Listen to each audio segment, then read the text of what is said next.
Welcome to our day 2 preview of the Cheltenham Festival and the Final Furlong podcast. Great to have your company on Apple Podcasts, Spotify and on YouTube. I'm Emmet Kennedy, joined by George Gorman and Adam Mills as we take you through our best bets for every single race on day 2, beginning with the Gallagher brothers novice hurdle. Listen, I've got £87 million in the bank. I've got a Rolls Royce. I've got 3 stalkers. I'm about to go on the board at Manchester City. I'm part of the greatest band in the world. Am I happy with that? No, I'm not! I want more! Ballyburn is now a heavy odds-on favourite. 7-4 on is the general price. Adam Mills, took us through your thoughts on the Gallagher novice hurdle. How far does Ballyburn win by? Probably quite a way. I'm really struggling to take him on. I certainly wouldn't want to be a layer at 4-7. His win at Leopardstown was pretty flawless. And aside from that, you're kind of struggling. For me, the Lawlers of Nace form, I can almost put a line through. I just don't trust that race as a piece of form. So I'm really struggling to see how anything gets to Ballyburn. I don't give the British a hope, so I'd imagine Ballyburn's going to win. I will give Il Atlantique a little bit of credit that he isn't likely to win this race, because even if he was in front with 5 yards to go, he might well pull himself up. He doesn't look the most genuine in front, but in the Lawlers and Ace, he travelled by far the best up until the final furlong, when he just doesn't want to battle. So I think this race might actually suit him, because the likelihood is Ballyburn is going to be on his quarters from the time they're turning for home.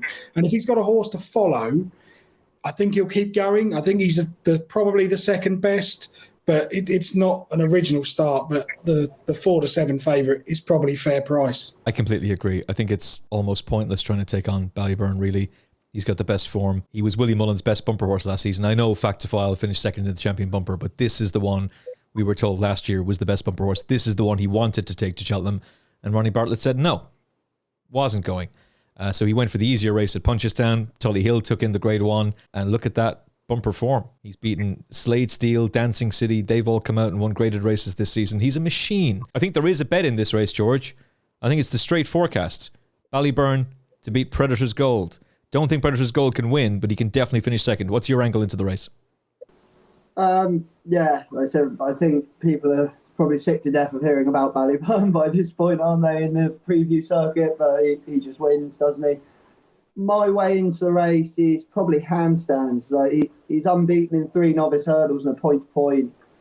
He looked firmly on the upgrade when he beat Django Bay in the Sydney Banks last time out. On RPRs, he's got another £10 to find with the main contenders, excluding Ballyburn. But he's really improving fast. He improved £5 on RPRs from his first to his second run, and then £10 on his second to his third run. So it's not out the realms of possibility he could step up another 10 here. All his wins have come at around this trip, and he's currently, is he down to 12s now? I think he's still... Not sure it's an each way bet with Ballyburn in there, but maybe each way without or place only. Maybe a mix of the two would be my way into it. I did have another fancy at a massive price in the each way without market, Peaky Boy. I think the owner confirmed he's not going here the other day, but that's very fluid. The owner could change his mind from minute to minute. So I'd just say he actually beat Saturday's winner Champagne Twist in a maiden hurdle over course and distance, having received a wind-up in the summer. He's not run since, but he's fit and he's well. His inexperience will probably put people off, but he's currently 66s. If he did show up here, I could see him running into a 4th or a 5th, which, like I say, maybe each way without market would be the way I'll play him. To win this race, 9 of the last 10 winners had an RPR of at least 154. That will narrow this down to Il Atlantique, Predator's Gold and Ballyburn. 9 of the last 10 winners were rated within £5 of the top-rated RPR horse in the race. No horse fulfills that criteria. Ballyburn is on 164. The closest to him is Predator's Gold on 156. Ballyburn is away and gone and should be in all multiples, to quote Gavin Lynch on the Final Furlong podcast last week. Is Fact to File away and gone in the Brown Advisory Novices Chase Grade 1? If he was going for the Turners, there's a lucky 63 hidden in my bedroom that would be paying an absolute fortune. Assuming everything else was to come off, but every other horse in that is now a significantly shorter price for their respective targets. And he was, 10-1, George, when we put him up? Oh, man.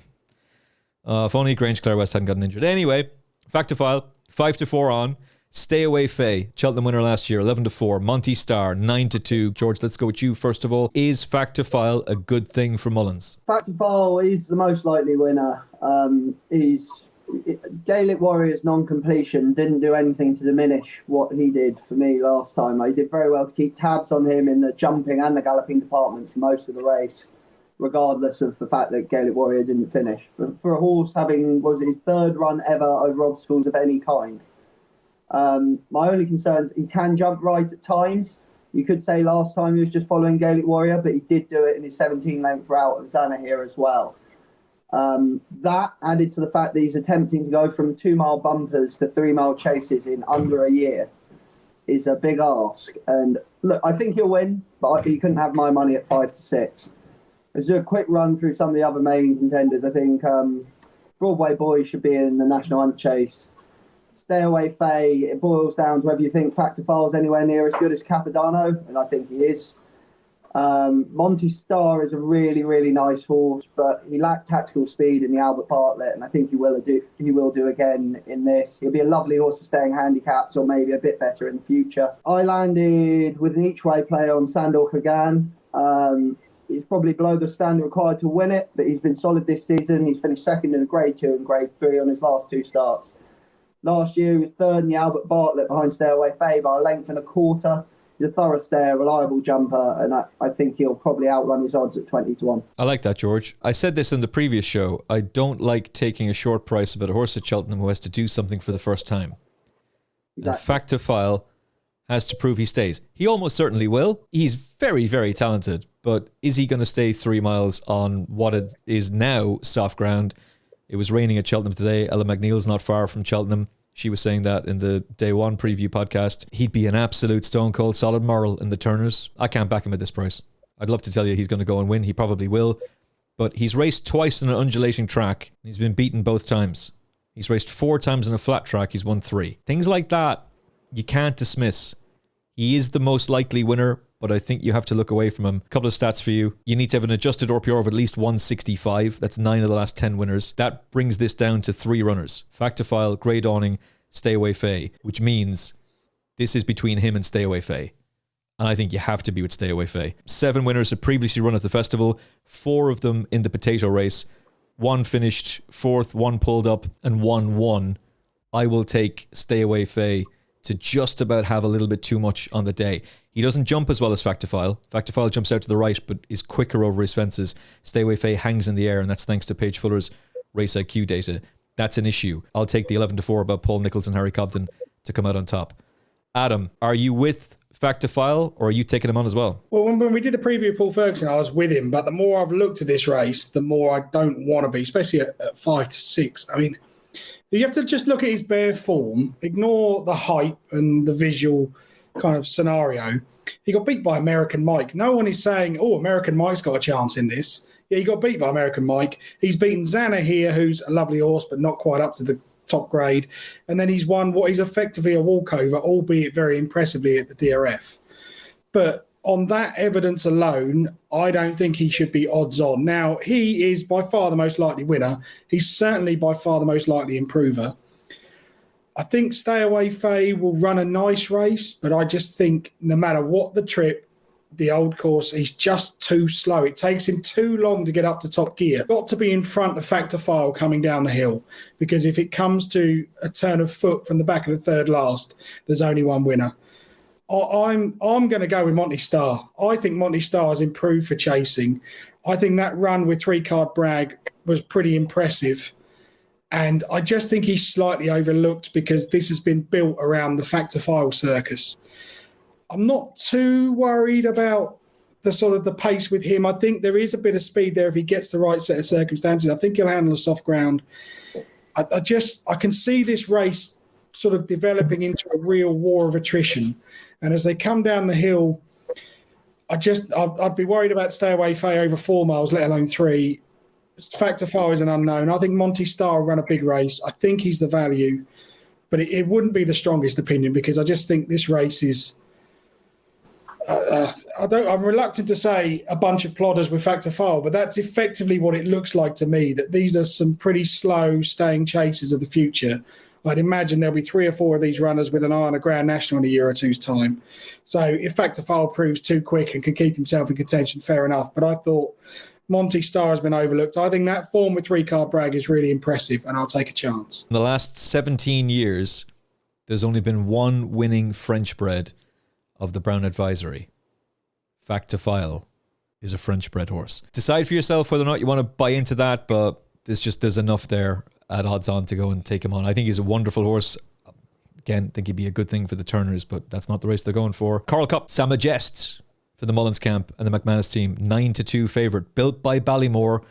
Put up on the Final Furlong podcast with Gavin Lynch last week. Gavin, it turns out, big fan of this horse as well. Knew all about him, including not to be concerned about the ground for him. He is not a horse who needs it a bog, although he might very well get it. And since that episode, he has been punted from 12-1 to 10-1, now 7-1 for the Martin Brazel camp.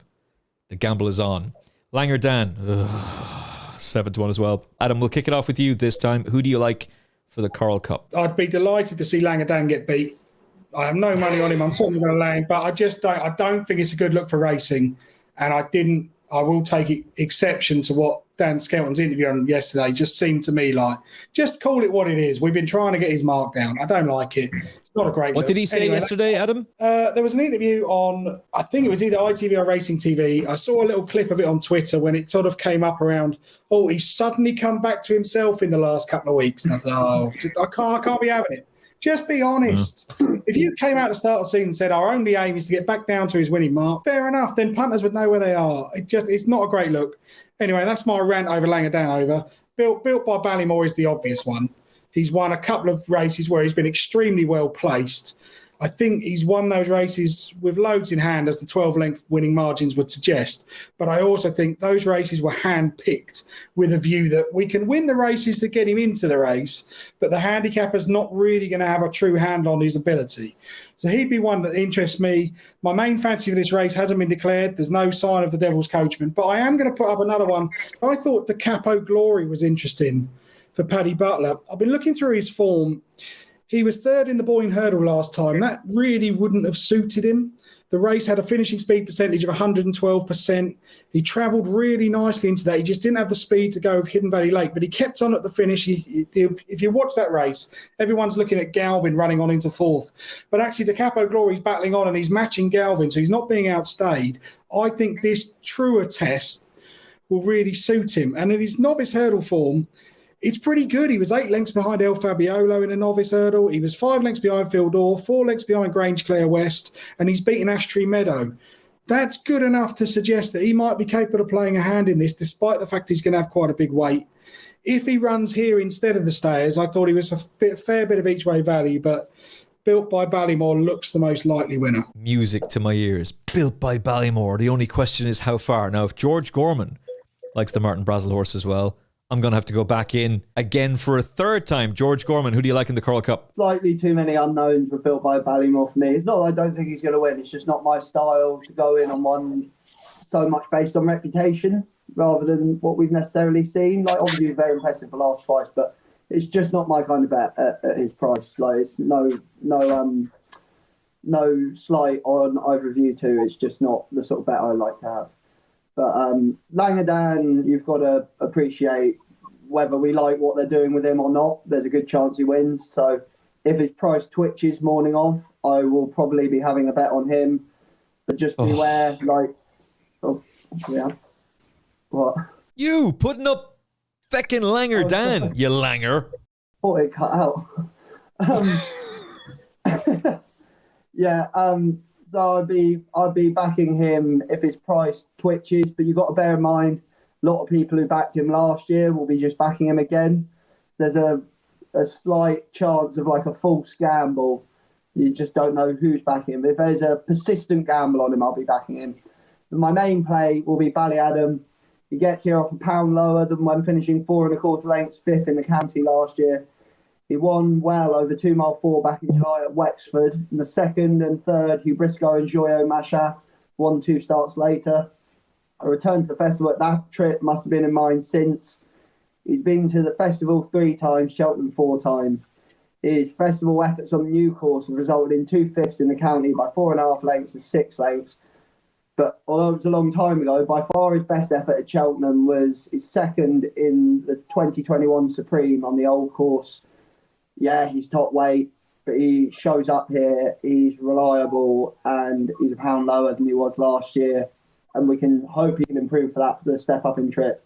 16 to 1's too big for an each way play for me. You made a good case from the other night too in the handicap special. I said it on that show, I'll say it again. I think Brazil is very, very interesting, and he continues to be well backed since that handicap special. He was 20s when we were talking about him then.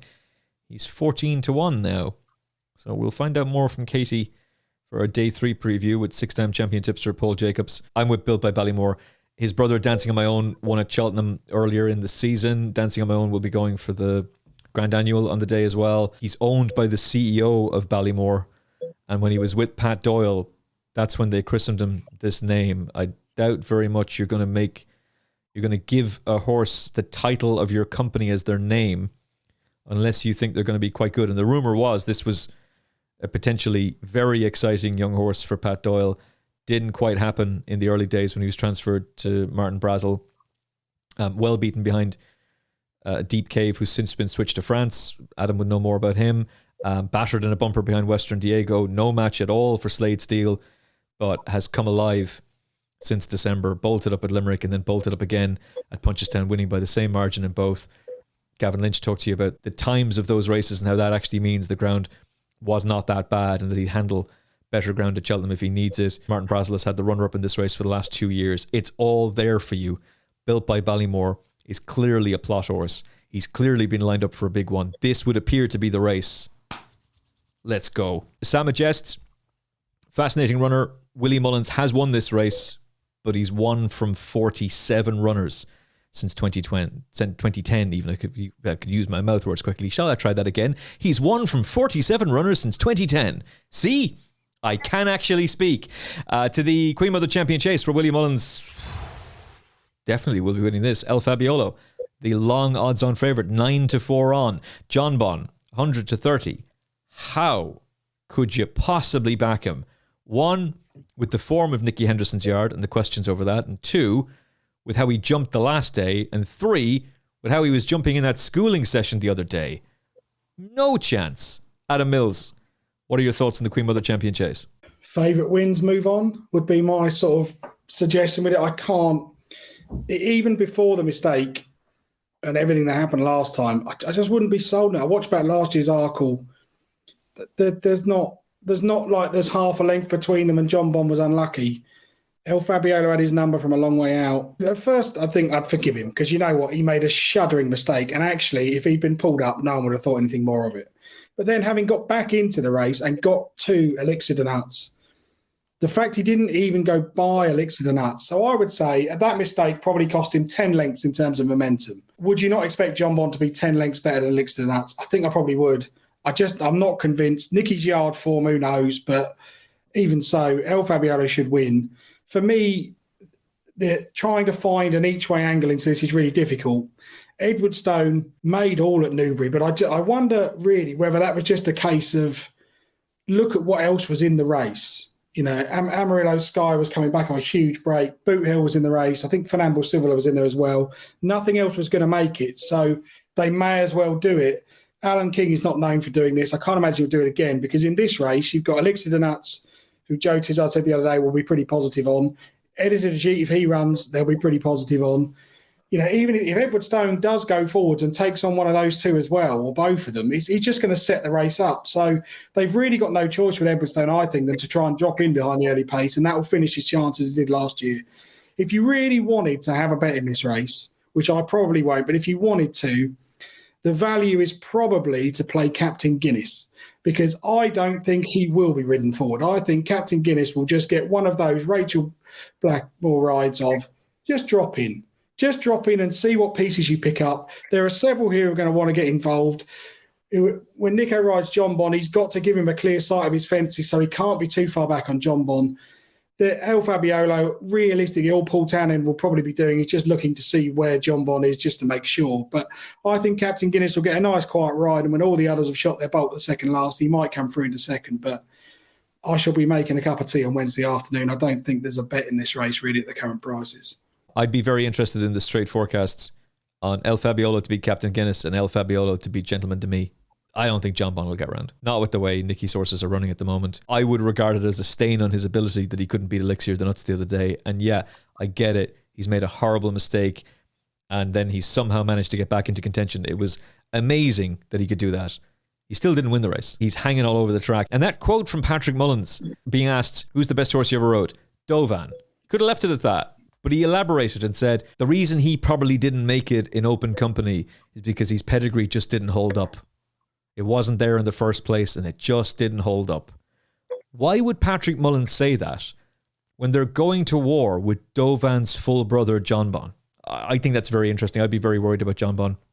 Gentleman to Me is a really good horse on his day. He's going to be up there on the front end. He needs to bounce back, but he's run 4 times on the back of a break of 36 to 59 days, 38 days in this case. He's won twice.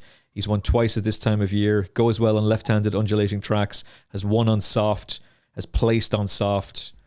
I can see him plugging on and being second best. But the most obvious one is clearly Captain Guinness. So straight forecast. El Fabiolo beats either of those two. I think with Gentleman to Me, you'll get a reasonable price.